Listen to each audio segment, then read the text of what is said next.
Now the whole world is transforming and the transformation is so fast. But for every transformation, what I learned in my career, there are three main pillars.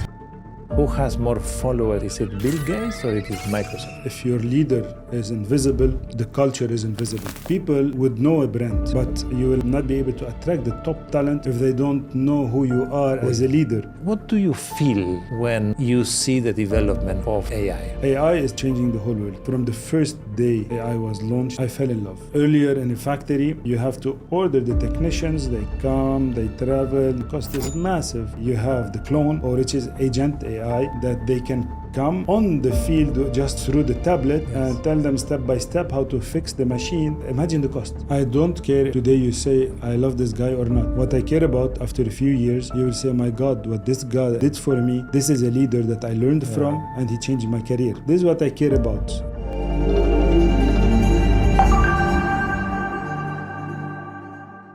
One deep hour discussion and conversation with Milad Rouhana. It was a very, very nice discussion where we went through from transformational leadership, AI, anger, personal branding, so many topics. And I'm sure that you will find out there a lot of inspiration for you to tomorrow apply and work with Milad and his company, Perfetti Van Melle. If you want to know more about this, stay tuned and watch the whole episode of the Spiritual CEO. So, hello, welcome to the Spiritual CEO episode. I'm so happy to be here today and to be with Milad. Milad today will talk with us about transformational leadership, about AI, about personal branding, and many other things that we are going to share with him. Milad Rouhana, he is a CEO, managing director from Perfetti Van Melle here in Dubai, and he is, let's say, responsible for Middle East and Pakistan, and he has been working in sales and marketing in commercial aspects so for many years, so a lot of experience, more than 25 years on experience. Recognized leader in marketing and in digitalization, in innovation by many renowned magazines and, let's say, institutions. So I'm super happy to receive you here, Milad.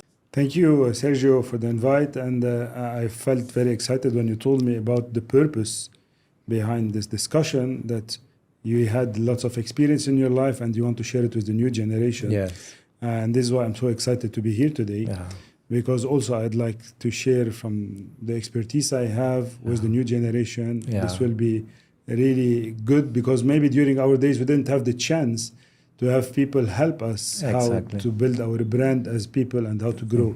Thank you very much for the invite. Super. And you know, we are, both of us, we are of more or less of the same age. And what I'm saying is that we are exactly in the age that we should start to share. Because when we will be 80 years old, then the young people, they will say, oh no, I'm not going to listen to them, no? And one very important thing that I observe, and that's why also I wrote my book, The Transformational Executive, it is that the way of leading in the companies is changing and it is evolving to a more humanized, to a more compassionate type of leadership. So we are going out of the just numbers and control to create, no, from this type of thing. So how you are living, let's say, transformational leadership, you and in your work, I mean, with your people? To start with, the topic is so exciting for me. When you talk about transformation, directly I smile because what I love to do is transformation. And earlier in my career, it was transformation, but now it's not only me. Now the whole world is transforming, and the transformation is so fast. But for every transformation, what I learned in my career, there are three main pillars or anchors. One is purpose, awareness, and humanity are very important. And they go side by side, the three of them. So starting with the purpose, for any transformation, if you don't have a purpose, like when I told you, when you told me come, the discussion is about sharing knowledge with the young generation, and it's about transformation. So you have a clear purpose behind this podcast, and this is why I came. So for any transformation, you need the purpose, and the purpose starts with the vision.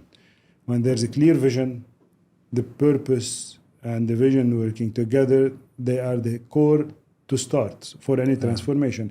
And the purpose is not a slogan that we see lots of companies talking about slogan. Yeah.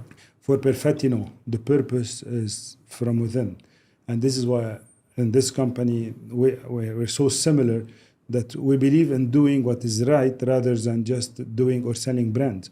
So when it's a purpose, it's not selling a brand, it's about transforming, adding value to the people, adding value to the employees and to the community. And this is what we do at Perfetti, and I'm a big believer and ambassador for that purpose. The second point is awareness. For any transformation, the leader should be aware of any change he's doing. So, and you need to understand... And the impact, no? 100%. Impact, yeah. You need to understand the people in front of you. Yeah. You need to be aware about the transformation, about what they're accepting, what they're not accepting. And transformation is not easy, although now it became part of our DNA.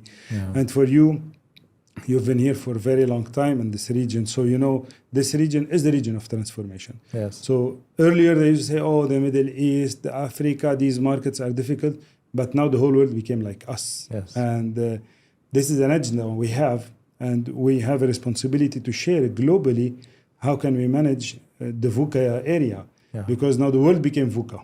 So the volatility and the uncertainty, it's everywhere. So understanding the change is important. So in terms of the awareness equals agility. And when you talk about agility, it's not easy. Human, in our nature, when we do anything, we get used to it. And it's about the habit. Agility is totally the opposite of habit. So you cannot continue doing the habit. For example, I have few people that pass through my career. For them, putting a strategy for 3-5 years, it's like a train that you sit on the train and you go. But transformation is totally against nowadays. Transformation, you put your strategy, so you know your end goal, you know your vision, but agility is key. You have to adapt. 100%. Yes. Adapting is very important. Yeah. And as well as a leader, we need to understand our own strengths and the bias towards and our triggers. So we need to understand them to be able to do the change management and transform. This is it as agility. And the last one is the people. When we do transformation is knowing how to convince and to influence the people with you and the team and the partners you work with to accept this transformation. It's not easy. And this comes with the long years of experience that the team will build it. But the new generation, they have the podcast, they have AI now helping them to understand what does transformation mean and the steps to follow. So people plays a big role in the transformation. I personally believe that we have a lot of tools now, much more than before, but to exercise the transformational leadership through your own people, it is not an AI that can, let's say, replace that.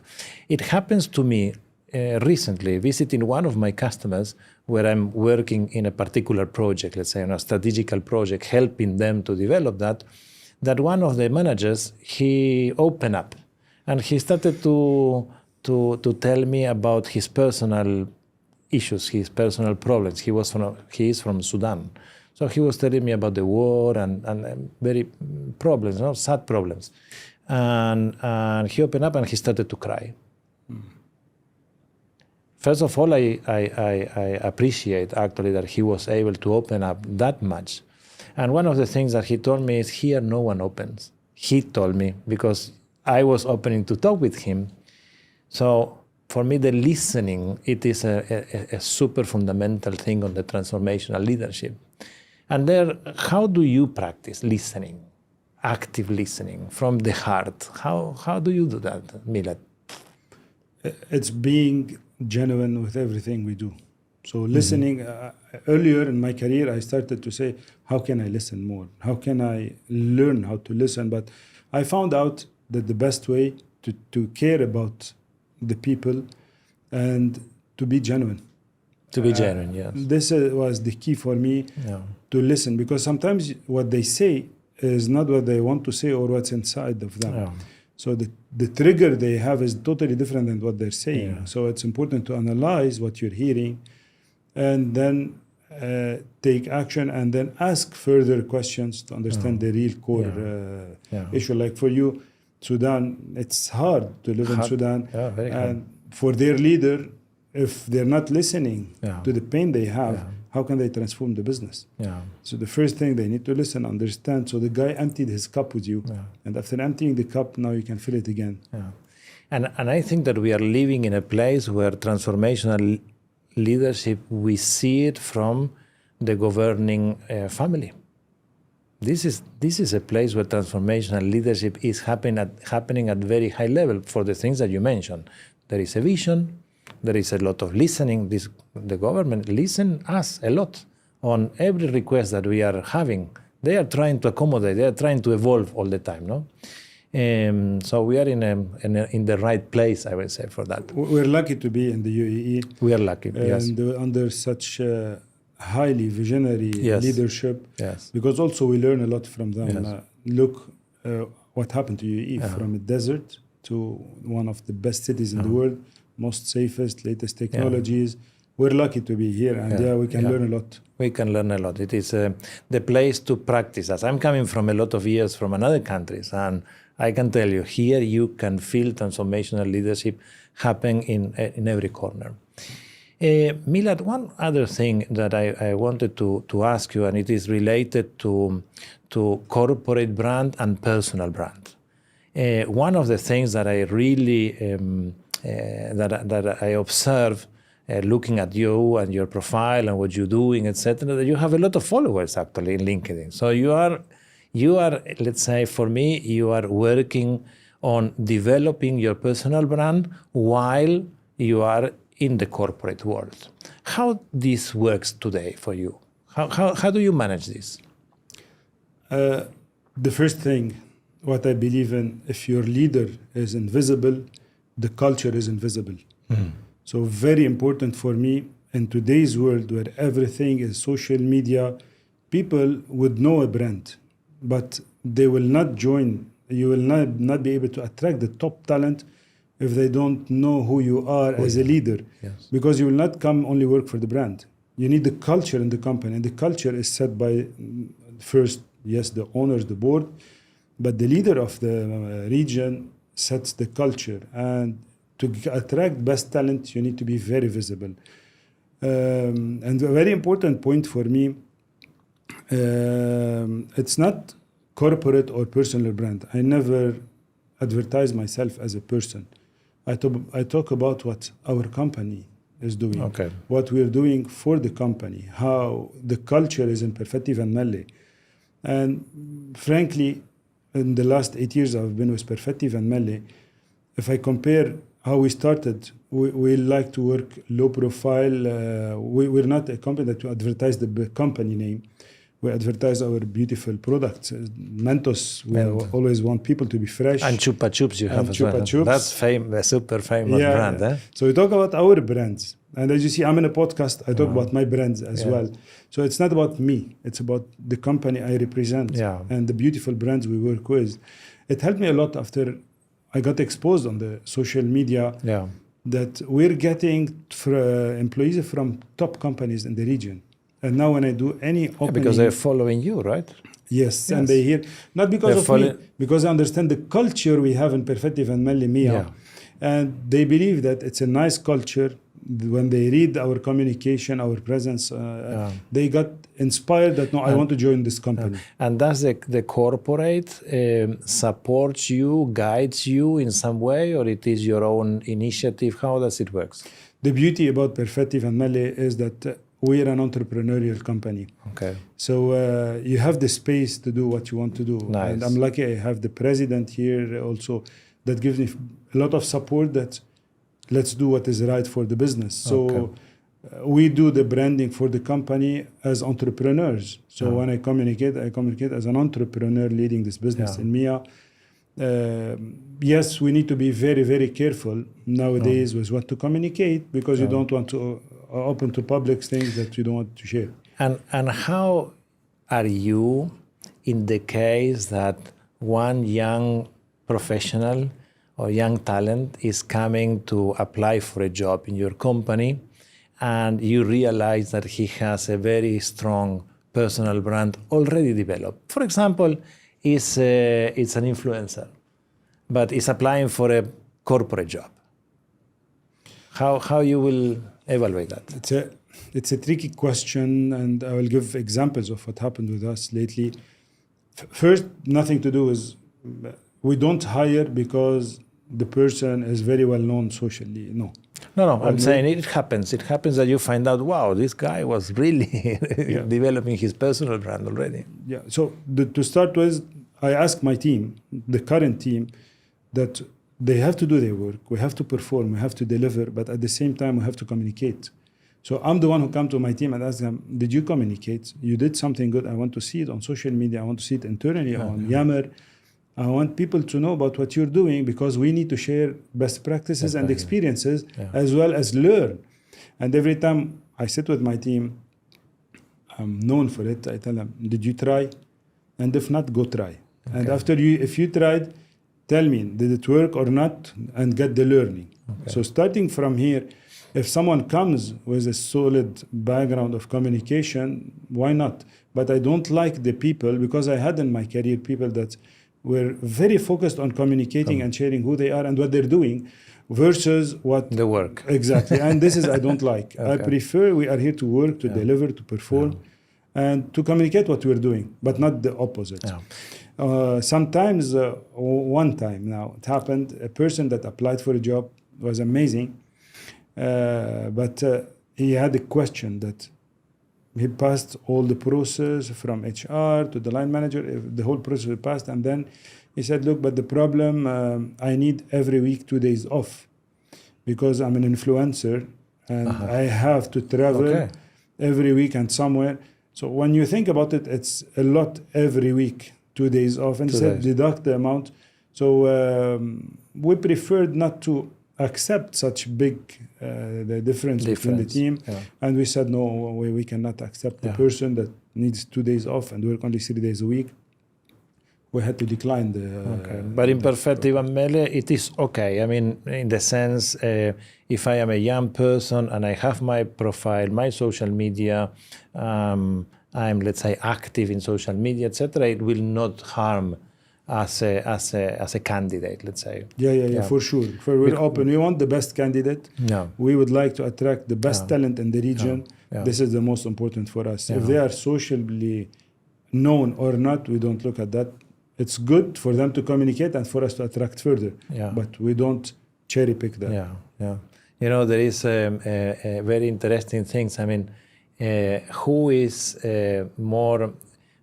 more followers and has a more strong brand? Is it Bill Gates or it is Microsoft?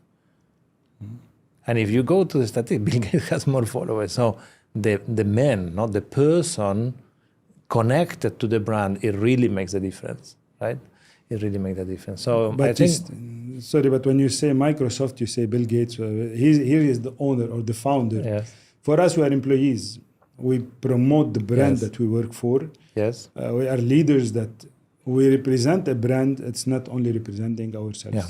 But there is these two sides, no? There are companies, for me, not yet on the transformational side.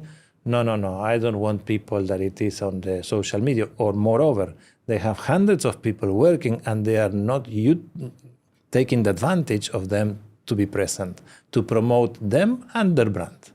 And there are others, like I can understand from you, more on the transformational side, that yes, it is okay, welcome, while you are not affecting the job. No, that is very good.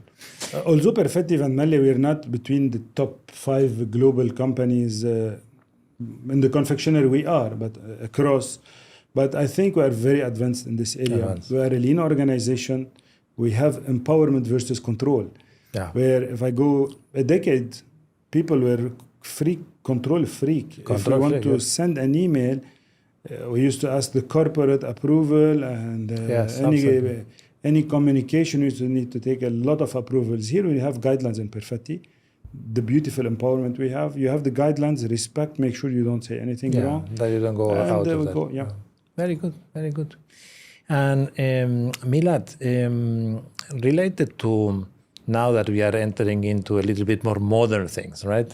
I know that you are an AI savvy, and you give speeches in conferences about AI development and how this is implemented in the food and beverage, let's say market industries, etc.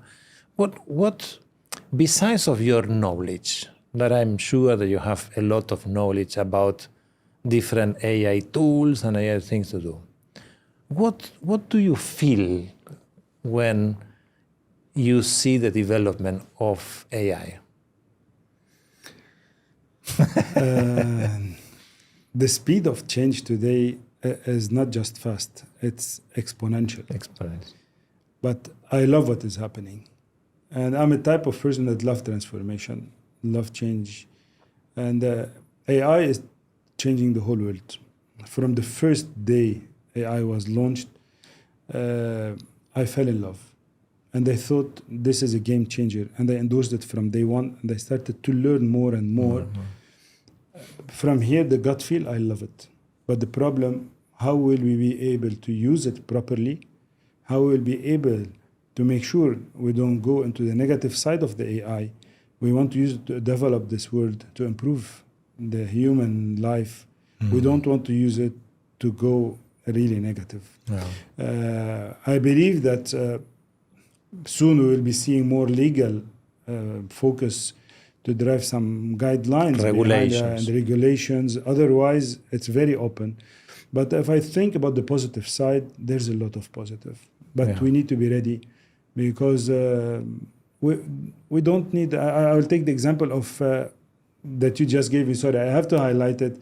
We just met that you told me about the beautiful company you're launching, Servano, where I was impressed to hear what you're doing, that and you will be launching now in the coming days. I was impressed to hear that earlier in a factory, you have to order the technicians, they come, they travel, you need hotels, the cost is massive. Now you open this Servana company where you have the clone, or which is agent AI, that they can come on the field just through the tablet and tell them step by step how to fix the machine. Imagine the cost. It will be nothing versus flying someone in. And if it's very serious, that you're linking AI through the real life. So you said that if AI cannot solve it, then the technicians linked to your application can come in and serve. So this is the beauty of using AI and the power of AI positively. I look into Perfetti Van Melle. Today we're trying to automate as much as possible using the agent, because we don't want AI only. And there are many people I talk to, they tell me AI is be the earlier days. Sorry, I will cut here. So when I talk about AI, many people tell me AI is ChatGPT, but no, it's not ChatGPT. ChatGPT is the basic of the basic that answers some basic needs. But now we're talking about agent AI. Later on, we'll have the robotic AI. So it's going into different era, and the robotic physical, because agent is a robotic virtual, but we're coming into the physical. And this is where the world is going. So how can we endorse it and be part of it? I'm so glad to see it, and glad to be part of this era. And in this region where they endorse AI, so we can make a big change in the world. I told you, that I have done a fantastic career, let's say, more on the hard mechanical engineering products, right? More than almost 30 years, no? For me, I have the feeling now that I have to put all my knowledge, all my understanding into try to drive AI solutions that will benefit the people. So I really want to jump in. So for that, I have to learn a lot. So every training, everything, I jump in and I try to. It's sometimes a little bit overwhelming, I have to tell you. But related to this, for me, every day that it's happening, I learn more. Every day, it's like a huge open book. No, you mentioned. I mean, it is. I would say that it's even more than exponential. If someone can say. But now going back to to the young talents, to the young people that will come into our companies, that will come to work into our organizations?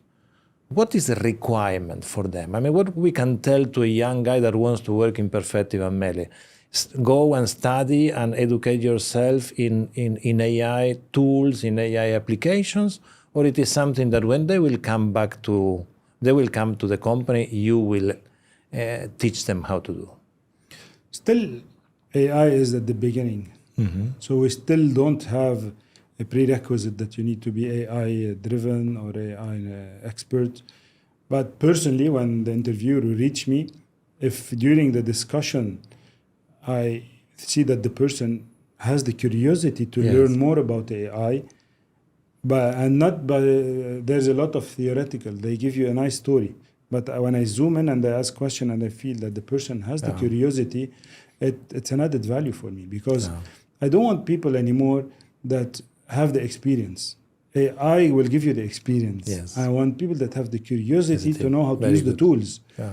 Because earlier, during our days in school, we used to study books, the zillion of books. Now we don't need them. No. You don't need a person that will build the rocket for you from scratch. AI will help you build whatever you want, but just have the curiosity and how to use it. Yeah. I recently read one of your last posts. Actually, I think that you have been in Lebanon with your team, visiting markets, supermarkets, right? And I want to ask you, related to AI and Lebanon, I mean, being Lebanon, we are very close because I'm from Argentina, you're from Lebanon, both countries collapse. How do you see that development of curiosity and development of AI in Lebanon happening today?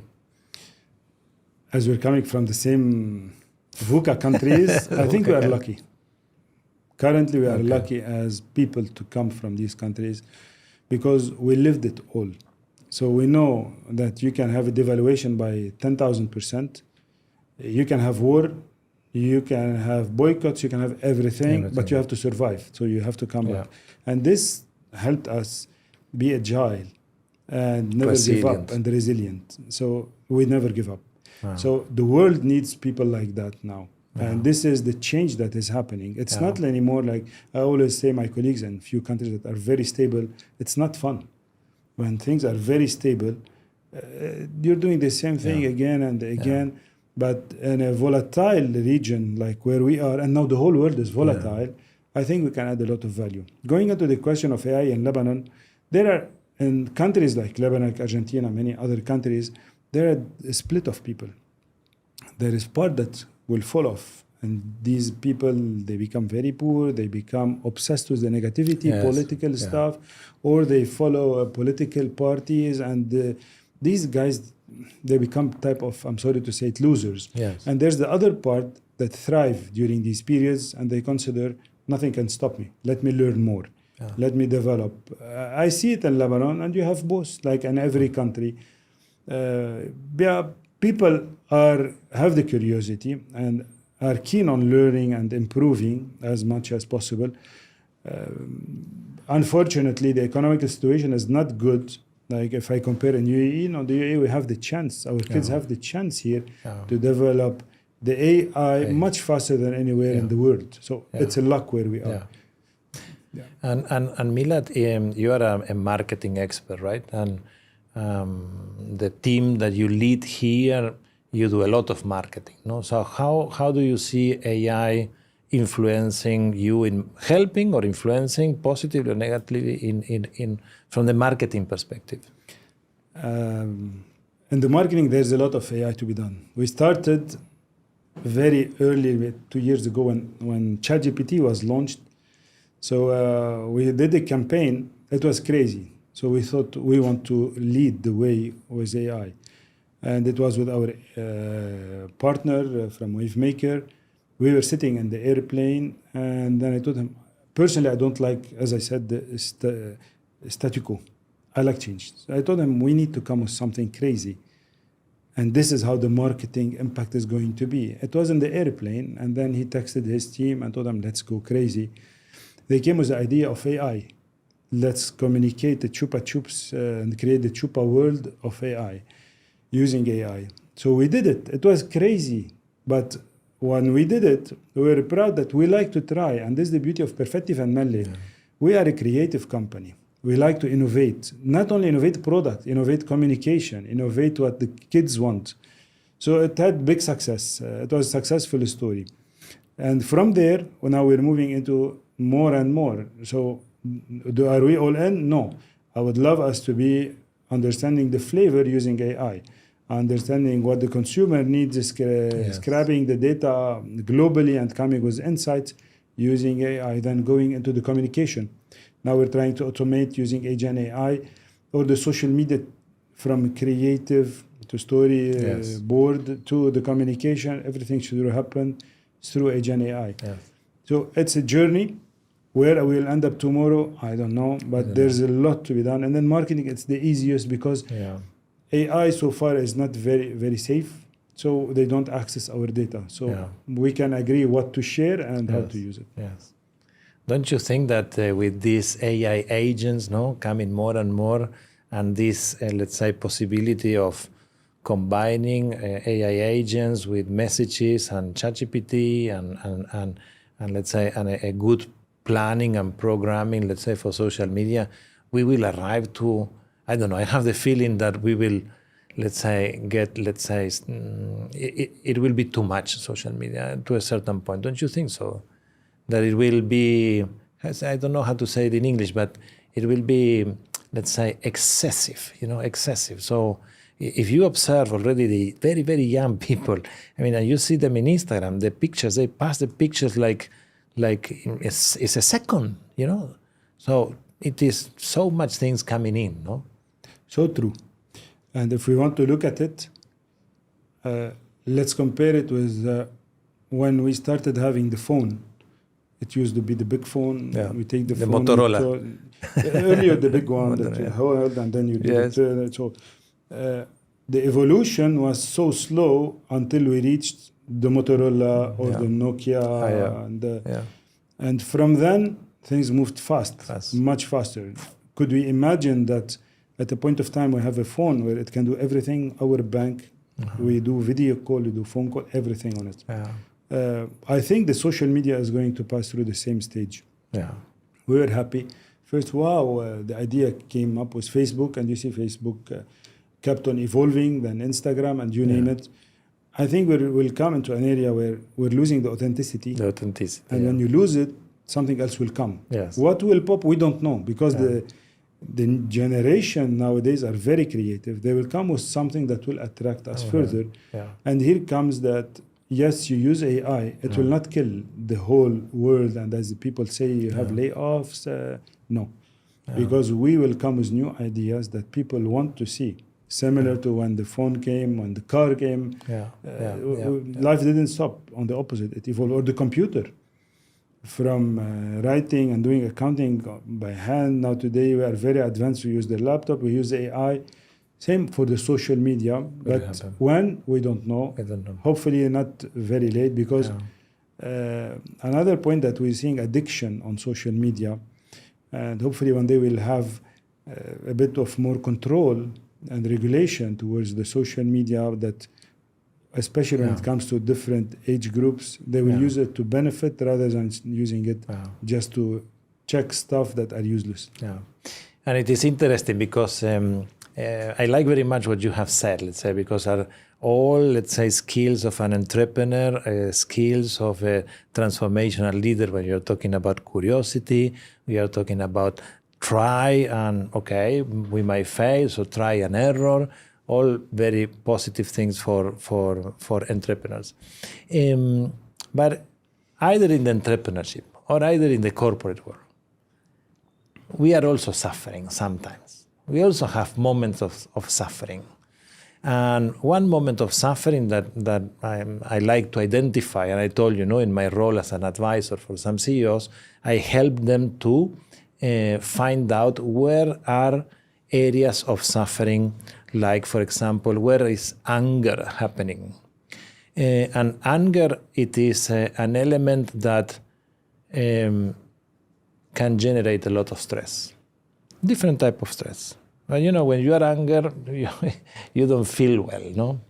And that brings you stress. Those nights that you cannot sleep because something happened, in the office, my boss told me something that I didn't like, or my colleague didn't deliver on what he has to deliver, or the customer. I don't know. There are hundreds of things that are happening. And this anger can influence not only me, but can influence others. Have you ever observed that, suffered that, let's say, in your career? I mean, you arrived to a very nice, high-level position. It was all, let's say, a journey of roses, or? It's never honeymoon. And never. It was a severe, hard work and challenging times that I passed through. I started at the lower of the ladder.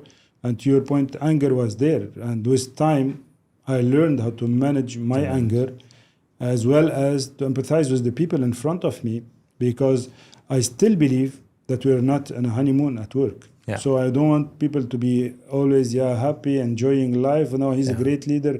We love him, but we don't work. No. We are working for a company. We have to deliver. We have to perform.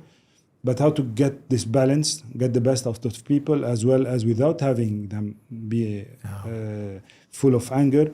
First, I spot the signals. I try to focus on the person, not what they're saying, because the inside. So the signals can be low energy, silence, changing, and the way they manage. And this is where I interfere, and I try to understand the core issue, because sometimes the core issue can be related to me, and this is where I work closely to solve it. Sometimes it might be something in their families, and sometimes I tend not to look at it because I want them to learn how to manage the anger they have, because the junior people usually when they hear a word, they don't sleep for 2-3 days. Yes. And they need to learn it the hard way. I believe in this model. We coach them, we guide them, but they need to feel it. They need to understand how to get out of the anger, because and when we see it for a long time, we interfere, we try to bring them out, because anger at work can stop the whole performance. The whole performance, yes. How you mentioned you try to bring them out, no, from that status of anger moment or stressful moment. There is anything in particular you are practicing or doing, let's say, for helping them? Depends from case to case. Like we have a role to play as leaders, as psychiatrists. And what I try to do is first to understand. I'll give example without highlighting names. I have a person that has ups and downs. When he's up, he's a leader, that amazing leader. And when he has down, he can hurt the whole area around him. So what I try to do, I try to call him and in the night after work hours, and I ask him, let's go for a walk. We do 2-3 hours, sometimes discussing as friends. And he brings things out. So I empty his cup. And during the time of emptying the cup, I find out that there are things I should manage in between. And sometimes only he wants to speak up. He wants to think out loud. Depends. So it depends on the person. But it's very important to understand the core. And every person will be we solve it in a different way than the other. And for a group of 17,000 people, there is any practice that you are, let's say, developing to support, let's say, the stress reduction levels in the companies? Sorry, but this is just this point, because I don't have 17 with me. So this is for the group CEO. For the group, for the group, For the group, our group is a wonderful group. So our group CEO and our presidents, they take very good care of the people. They push us towards the vacation. They make sure that we balance work-life balance as much as possible. And personally, I talk about the team I manage in Middle East, Africa, and Pakistan. Here, I try to be very, very straight to the point, and I say it in the face, if you want to call it the Dutch way, because I prefer when people have clarity, they know it's black or white. Yes. And this is a big part of releasing stress and reducing the anger. because I know what they're seeing is what I have in my mind, rather than, and I try to really work on this type of communication, clear feedback. Now we're working as a team that all levels should have a clear feedback with their subordinates or their superior. I think clarity in life helps a lot when you know that what you're seeing is what you're getting. Yeah. So this reduces a bit the tension. That's All unclarity and uncertainty we have all around us, at least when we are in the office, they need to know that the person in front of me, I can trust that he will say it in the face. Yeah. And Milad, this is something that it is ongoing more and more, but still for me, to my eyes, there is a lot of room to improve still, that it is a transparency. And to be able to have the courage to say the things as they are, and look into the eyes of the employee, of the person, of the young person, and say the things as they are. Sometimes they can appreciate it, sometimes they will not appreciate it in the moment. But if it comes from your heart and it is a transparent message, they will appreciate later on. You know, I love what you said. Yeah. Because I always tell my team, I don't care if today you say, I love this guy or not. What I care about after a few years, you will say, my God, what this guy did for me, this is a leader that I learned from, and he changed my career. This is what I care about. And this is how I build the image of the person that you can trust or not. Yeah. I tell you a very short story. You know, one day I celebrate the 25th anniversary of 5 employees working for us in one of our companies in Italy. So they were very senior people, you know, and we were giving a kind of an award, etc. And I asked them, which is the leader that you remember the most? And from the 5 of them, 3 of them said, the one that I remember most is the one that was teaching me.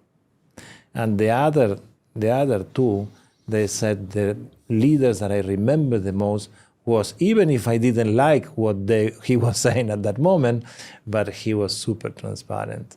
So transparency and coaching and educating is what the young people remember. No? So Milad, what you would like to, I mean, if I want to work in your company, what you will tell, not me because I'm already retired, but for the young people, what you will tell them? I mean, how they can have a chance, what they have to do, based on what we have been talking today. We're always hungry for talents, always. We love to have best talents, but the point, people should be differentiated and they need to add value to the company. So when someone is applying for a job, they need to know where are they applying, which job, what value can they add, and if they cannot add value, better not to apply. But there always a way to add value if they do the due diligence properly. Yeah. They will know areas, because each one of us, we have our strengths and our challenges. If we look into, ask the young generation to know their strengths and see how can they use their strengths to further develop themselves, as well as to add value to the companies they will be joining. Because being authentic, knowing yourself well, being self-aware, while applying is the most important. What I hate, and when I see people coming to an interview, just studying and opening a laptop, because it's sometimes Teams call, you see that they want to give you a message that they're reading. Here, for me, directly they drop in my mind. And these guys, be authentic, be the person you are. Each one of us, at least we have a few characteristics. Even when we are kid, we have a lot of characteristics that we can add in any company. And I learn from everyone. Every time I go to a market, even the smallest, youngest merchandiser, salesman, there are things I can learn from. So we need these people that can be authentic, hardworking, and they work in the company as if it's their own business. Be the person you want to be, huh? Yeah. Very good. Milad, thank you very much. I think that we had a fantastic, at least I have a fantastic moment with you. I think that we went through different elements, important elements for me to understand how you are, how is your company, but I think that very valuable for the young people. No, we talk about what a transformational leader is, I mean, what is about AI, how to develop your personal brand when you are inside of a corporate, and we talk about all, as we mentioned, evolution, and in this book that bring us potential situations of anger and a lot of stress, right? So I hope that you will get a lot of new talents, let's say, coming after this chat. But if someone wants to connect with you or with the company, how they do? Sure. First, I would like to thank you, Sergio. It was a great discussion with you. And I appreciate the point that you're doing this podcast just to help people develop themselves and share some of the experience that you have and the people you're getting in that can share with young generation. So thank you very much. It was a wonderful discussion. Thank you. Getting in touch with me, it's easy now with the social media. On my LinkedIn is the easiest part. I'm very active on LinkedIn. It's simple. My name, Milad.Rouhana. It's a LinkedIn. I'm easy. When you go Milad Rouhana, you find me on LinkedIn. So happy to support anyone I can. Yeah, you are mainly focusing in LinkedIn, right? Yeah, I believe in professional social media. I think the rest, it's nice to see them 10 minutes before I sleep, not more than that. Yeah, very good. Thank you very much. Thank you. Thank you very much. I appreciate it. Thank you. Thanks. Thank you. Thank you.